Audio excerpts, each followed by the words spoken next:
भारत में अवैध बांग्लादेशी और रोहिंग्या घुसपैठियों के खिलाफ ताबड़तोड़ एक्शंस देखने को मिल रहे हैं। इस बीच देखने को मिला कि कैसे गुजरात सरकार की ओर से बड़ी कार्रवाई के तहत 250 बांग्लादेशियों को उनके देश डिपोर्ट किया गया है। अब जैसे ये डिपोर्टेशन की जो तस्वीरें हैं वो सामने आई तो इसको लेकर के लोक गायिका नेहा सिंह राठौर पूरी तरीके से बौखला गई। उन्होंने सोशल मीडिया साइट पर पोस्ट करते हुए कहा कि इन बांग्लादेशियों को इस तरीके से हथकड़ी पहना करके अगर हम डिपोर्ट करेंगे तो इससे पड़ोसी देशों के साथ हमारे संबंध खराब होंगे। अब देरी थी नेहा सिंह राठौर की इस तरीके की पोस्ट सोशल मीडिया पर करने की, जिसके बाद जनता ने उनकी जम करके क्लास लगा दी और लोगों ने तो ये तक कहना शुरू कर दिया कि इन बांग्लादेशी घुसपैठियों के साथ नेहा सिंह राठौर को भी क्यों डिपोर्ट नहीं कर दिया जाता। तो भाई दूसरी बड़ी खबर सामने आ रही है महाराष्ट्र से, जहां पर आपको बता दें कि मुंबई, ठाणे और मीरा भयंदर रोड से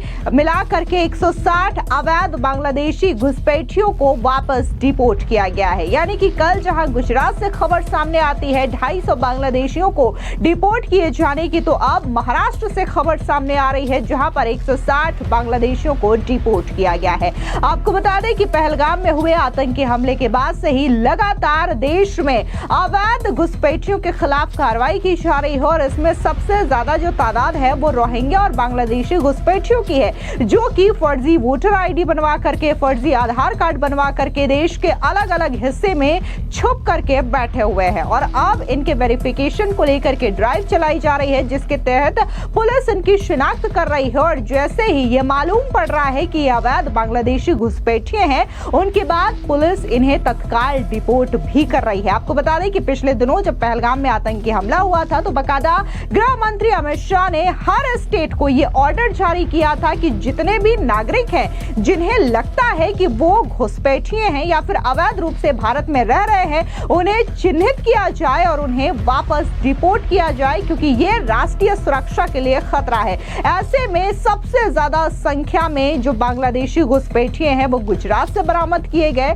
वहां पर हजारों की तादाद में बांग्लादेशी घुसपैठियों का वेरिफिकेशन किया गया और उन्हें चिन्हित किया गया। इसके अलावा दिल्ली के अलग अलग हिस्सों से भी लगातार ऐसी खबरें सामने आ रही है जहां पर इस तरीके के अवैध बांग्लादेशियों की पहचान की जा रही है। अभी हाल ही में 18 अवैध बांग्लादेशी घुसपैठियों को गिरफ्तार किया गया था। इसके अलावा अजमेर हो, हरियाणा हो या फिर असम हो, ये कई सारे स्टेट है जहां से अवैध बांग्लादेशी घुसपैठियों को गिरफ्तार किया जा रहा है। लेकिन जब इन बांग्लादेशियों को गिरफ्तार किया जाता है, उनके देश डिपोर्ट किया जाता है, तो नेहा सिंह राठौर जैसे लोगों को बौखलाहट हो जाती है और वो सोशल मीडिया पर ये कहते हैं कि आखिर इन्हें इस तरीके से डिपोर्ट क्यों किया जा रहा है। आपको बता दें कि नेहा सिंह राठौर ने गुजरात से डिपोर्ट किए गए बांग्लादेशी घुसपैठियों की तस्वीरें पोस्ट की और कहा कि अमेरिका की नकल करने के चक्कर में पड़ोसी देशों से संबंध मत खराब कीजिए। दूसरों को अपमानित करने से खोया सम्मान वापस नहीं मिल जाएगा। अब जिस तरीके से ये पोस्ट नेहा सिंह राठौर की ओर से किया गया,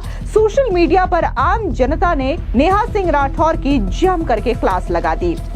कई सारे लोगों ने तो ये तक कहना शुरू कर दिया कि आखिर नेहा सिंह राठौर को इतनी ज्यादा तकलीफ क्यों हो रही है जब किसी बांग्लादेशी घुसपैठियों को डिपोर्ट किया जा रहा है। तो वहीं एक शख्स ने ये तक कह दिया कि आखिर इन घुसपैठियों के साथ नेहा सिंह राठौर को डिपोर्ट क्यों नहीं कर दिया जाता। तो वहीं एक अन्य यूजर ने ये कहा कि आखिर देश में रोहिंग्या और बांग्लादेशी घुसपैठिए रह रहे हैं तो क्या इनके खिलाफ कार्रवाई ना की जाए। नेहा सिंह राठौर की माने तो इन्हें तो देश में यूं ही रहने दिया जाए। तो वहीं दूसरी बड़ी खबर की बात करें तो आपको बता दें कि महाराष्ट्र में भी 160 अवैध बांग्लादेशी घुसपैठियों को डिपोर्ट किया गया है। इसमें मुंबई, ठाणे और मीरा भयंदर से अवैध बांग्लादेशी घुसपैठियों की शिनाख्त की गई है। इससे पहले देखने को मिला था कि देश के अलग अलग हिस्सों से लगातार इन बांग्लादेशियों को जब्त किया जा रहा है और इन्हें इनके देश डिपोर्ट किया जा रहा है। इस बीच बड़ी खबर सामने आ रही है जहां पर बिहार के मोतिहारी में प्रधानमंत्री के दौरे से ठीक पहले रक्सौल बॉर्डर से सैयद इकबाल नाम के एक बांग्लादेशी शख्स को गिरफ्तार किया गया है। बता दें कि प्रधानमंत्री की 18 जुलाई को मोतिहारी में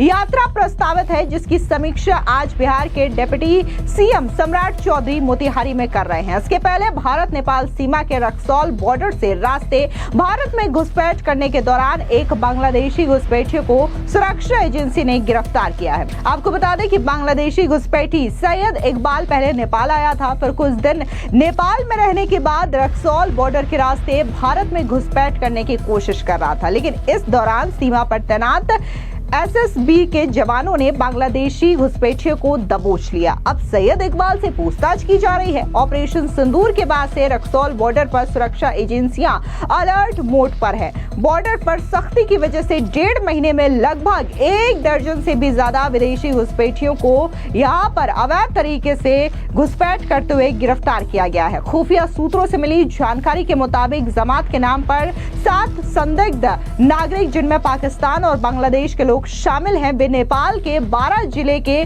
गढ़ीबाई क्षेत्र में देखे गए हैं। बताया जा रहा है कि ये सभी व्यक्ति नेपाल से लगे भारतीय सीमावर्ती क्षेत्र बलरामपुर की ओर बढ़े हैं। इन 7 संदिग्धों में से 3 का संबंध पाकिस्तानी खुफिया एजेंसी आईएसआई से हो सकती है, जबकि 2 पूर्व पाकिस्तानी सेना के जवान भी रह चुके हैं। जिन नामों की पहचान हुई है उसमें रजाक खान, असमत खान और अरबुद्दीन खान प्रमुख है। ये सभी संदिग्ध जून 2025 के पहले हफ्ते से ही नेपाल के सीमावर्ती इलाकों में सक्रिय रूप से घूमते देखे गए हैं। सुरक्षा एजेंसियां इनकी गतिविधियों पर करीबी से नजर बनाए हुए हैं। इस बीच जिस तरीके से दिल्ली में भी लगातार एक्शन किया जा रहा है और इन अवैध घुसपैठियों को पकड़ा जा रहा है, इसको लेकर के खुद दिल्ली सरकार में मंत्री मजिंदर सिंह सिरसा ये आगाह कर चुके हैं कि ये बांग्लादेशी घुसपैठियां देश की सुरक्षा के लिए कितने ज्यादा खतरनाक है, और इसको लेकर के उन्होंने अरविंद केजरीवाल पर भी जोरदार तरीके से हमला बोला। सुनिए क्या कुछ दिल्ली सरकार में मंत्री मजिंदर सिंह सिरसा ने कहा। ख्याला, विष्णु गार्डन, इन इलाकों के अंदर विभिन्न पानी की योजनाएं और सड़क नई बनाने की योजनाओं का शुभारंभ किया है। तकरीबन 1 करोड़ से ज्यादा की लागत के ये काम जल्दी से इलाके में पीने के पानी, गटर की का जो दिक्कत आती है बंद रहने की, और नई सड़कें बनाने का शुरू होगा। अब तक तकरीबन 4 से 5 करोड़ रुपए का काम मैं पिछले 3 महीनों में शुरू कर चुका हूं। इस साल के अंदर हम मेजर इस एरिया की प्रॉब्लम जो है पीने के पानी की और नई सड़कें बनाने की हल करने पे अग्रसर हैं। दिल्ली विकसित दिल्ली तभी होगी जब दिल्ली के लोगों को स्वच्छ पीने का पानी मिलेगा। 10 साल से जो लोग परेशान थे उनको इस परेशानी से निजात दिलाने के लिए हमारी दिल्ली की सरकार माननीय रेखा गुप्ता जी मुख्यमंत्री जी की अध्यक्षता में काम कर रही है, और मोदी जी का जो संकल्प था विकसित दिल्ली का उसको पूरा करने का काम कर रही है। साथ में ही जो रोहिंग्या, बांग्लादेशी घुसपैठिए, इन लोगों को बाहर निकालने का भी काम हम और तेजी से करेंगे। अरविंद केजरीवाल, आम आदमी पार्टी आज सीधे तौर पर उनके साथ खड़ी हो गई है। मैं अरविंद केजरीवाल जी को फिर से आग्रह करता हूं, इन जहरीले सांपों को मत पालो। ये तुम्हें भी डांसेंगे, तुम्हारे परिवार को भी। ये बच्चियों के लिए खतरा बन चुके हैं, बहन बेटियों के लिए खतरा बन चुके हैं। मेरे यहाँ पर भी जो ऐसी इलीगल एक्टिविटीयां हो रही हैं सबके ऊपर हम कार्रवाई कर रहे हैं। देखिए, मीट मुर्गे की ये पहले आके दुकानें खोलते हैं, उन्हीं चाकुओं से फिर लोगों को मारने का काम करते हैं। बहन बेटियां गली में घुस नहीं सकती। मेरे यहाँ के हिंदू और सिख परिवार इतने त्राई अगर आप उनके जाके इंटरव्यू लेंगे तो वो कहते हैं कि हमारा घर ही बिकवा दो और कुछ नहीं है। तो इस तरह के हालात उनके लिए बना दिए हैं। आज उनके ऊपर भी कार्रवाई होगी।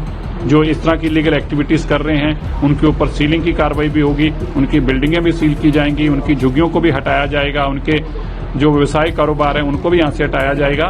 दिल्ली को स्वच्छ बनाने के लिए, दिल्ली को सुरक्षित बनाने के लिए अगर रोहिंग्या, बांग्लादेशी जो यहाँ क्राइम कर रहे हैं उनके घर अगर उखाड़े जाते हैं तो मैं हैरान हूं कि केजरीवाल जी के पेट में क्यों दर्द होती है। फिलहाल इस पूरी खबर पर आपकी क्या राय है, कमेंट सेक्शन में जरूर बताएं। धन्यवाद।